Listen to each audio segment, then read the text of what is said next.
ඕකට පෙන්නන්න ඕන රෙද්ද උස්සලා. ඒක තමයි හරියන්නේ. ඕගොල්ලෝ තමයි මේ රට කන්නේ. ඕගොල්ලෝ තමයි විනාශ කරන්නේ. ඔය මේ පයියක් ඉදිරිපත් කළා. නැත්තම් මේ පෝලිං හිටින්නේ නැහැ. ඒ කියන්නේ මේකට වක් කියන්න ඕනේ කවුද? ආණ්ඩුවේ නේද? ආණ්ඩුවේ තොපි වල කියන්න ඕනේ. නැති මගුල්ලා පෙන්නලා. මිනිස්සුන්ව බය කරලා. තව කල්ලන් හිටිය මල්ලි ඔබ කුණුවර පාර නොන්න ආරම් ඵලෙ. खत्म मनी मनी में गत्तो bye bye tata goodbye गया ඔය වගේ මේ තෙල් පොලි මේක කඩාකප්පල් කරන බොරු වැඩ. අර යුද්ධයක් තිබුණා රටක ඕක හැමදාම තියෙන එකක් නෑ. එහෙම තමයි ඉස්සරත් උනා. ඕක කතා කරලා වැඩක් නෑ. ඕන දෙයක් කතා කරන්න මම බය නෑ.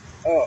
මම ඉස්කෝලේ හිටපු විදුහල්පතිවරේ. අන්න ඒක මතක තියාගන්න. ඔව් බොරුණ තාණ්ඩු බෙල්ලට දෙන්නේ නෑ. ඔව් මම මේ ඕන සීපාලි හිටපු විදුහල්පති. ඔව්. අයි කිසි කතාවක් නෑ අපි දෙකක් නෑ ඒ විදිහට ඒ කාලෙත් එහෙම දනුත් එහෙම. දැන් අපි දැක්ක මේ විපක්ෂයෙන් නම් කියන්නේ මේ තෙල් පොලිං එක ආයි එනවා කියලා. ඒ උන්නේ කියන්නේ එහෙම තමයි.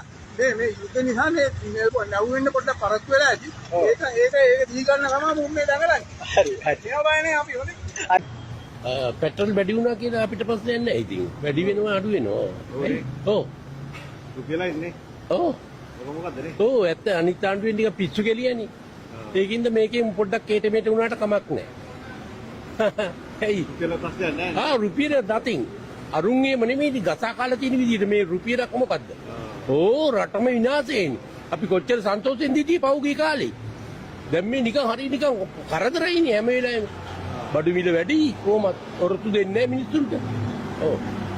දැන් මෙහෙම රුපියල ගානක් නැහැ නේ. රුපියල ගානක් නැහැ. ඇත්තටම රුපියලක් ගානක් නැහැ. මුන් ගොරකම් කරපු කෝටි කරන්නේ. මම රාජකීය විද්‍යාලේ. මම ඒකින්ද බය නැහැ ඕන දෙයක් කියන්නේ. අර කොමිස් එකේ උඩ කාටද ගියේ? කොමිස් කියන්නේ කොමිස් ගිහිල්ලා නැහැ. ඔය මොකක් හරි අකරතැබ්බයක් වෙන්න ඇති. අකරතැබ්බයක් කියන අලුත් ආණ්ඩුවක් ආවම. ඒකින්ද මොකුත් ප්‍රශ්නයක් නැහැ. අවුලක් නැහැ. අවුලක් නැහැ.